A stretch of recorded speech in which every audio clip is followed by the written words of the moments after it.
Hombre, el equipo está muy motivado, tenemos ganas, hemos encadenado 2 victorias seguidas y 3 si contamos la entre semana de Sporting Magonés, y ahora es el momento de meternos arriba, y qué mejor manera que ganar al líder y recortar además 3 puntos porque el tercero y el cuarto se enfrentan, sé que es el momento clave.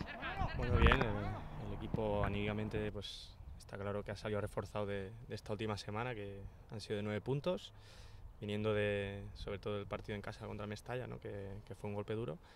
Y la verdad que el equipo se ha rehecho, está con muchas ganas, mucha ilusión de cara a esta semana que llegue el partido contra el Baleares, porque aparte de ser el líder, pues nos estamos jugando mucho ahora.